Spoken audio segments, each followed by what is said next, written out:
नमस्ते बेटा। चलो आज मैं एक कहानी सुनाती हूँ। ये कहानी है मददगार होने की और ये समझने की कि अपने बड़ों का ख्याल रखना कितना जरूरी होता है। सुनो ध्यान से। पता है, ये बात हमेशा याद रखनी चाहिए। ये वो सीख है जो पीढ़ी दर पीढ़ी चलती आती है। बड़ों की बातों में ना उनका तजुर्बा छुपा होता है। उनकी सुनोगे तो हमेशा फायदे में रहोगे। तो हमारी आज की कहानी एक बहुत ही प्यारी सी बच्ची की है। उसका नाम था जानवी और वो अपनी दादी के साथ एक छोटे से सुंदर से गांव में रहती थी। जानवी अपनी दादी की जान थी। वो सिर्फ उनकी हर बात ही नहीं सुनती थी, बल्कि उनका बहुत ज्यादा ख्याल भी रखती थी। दोनों में बहुत गहरा प्यार था, बहुत ही प्यारा रिश्ता। अच्छा, जानवी में ना कुछ ऐसी आदतें थीं जो उसे बहुत खास बनाती थीं।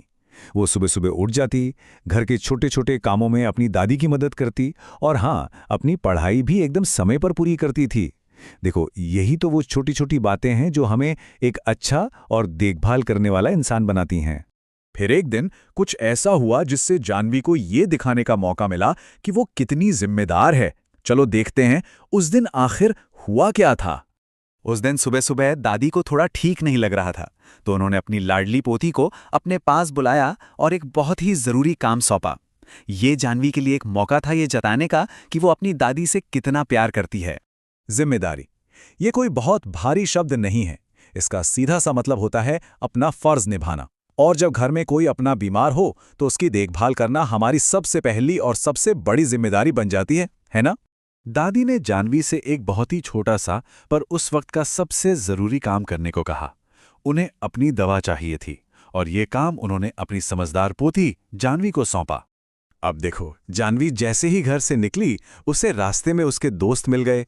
सब उसे खेलने के लिए बुला रहे थे। अब तो जानवी सोच में पड़ गई। एक तरफ दोस्तों के साथ खेलने का मजा था और दूसरी तरफ दादी का दिया हुआ जरूरी काम। उसे अब इन दोनों में से एक को चुनना था। तो क्या लगता है जानवी ने क्या किया होगा? चलो देखते हैं कि उसके प्यारे से दिल ने क्या फैसला लिया। जानवी ने अपने दोस्तों को बड़े प्यार से समझाया कि वो अभी नहीं खेल सकती। उसने खेलने से ज्यादा जरूरी अपनी जिम्मेदारी को समझा।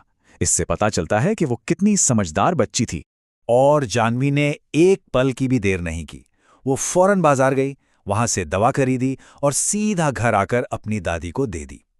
देखा, मददगार होना कितना आसान होता है। बस सही वक्त पर सही काम करना होता है। जब दादी ने देखा कि जानवी ने अपना काम कितनी समझदारी से किया है, तो वो खुशी से फूली नहीं समाईं। उन्होंने जानवी को कस के गले लगा लिया और ढेर सारा आशीर्वाद दिया। इस कहानी का अंत तो बहुत अच्छा हुआ, लेकिन हर अच्छी कहानी की तरह इससे हमें एक बहुत बड़ी और जरूरी सीख भी मिलती है।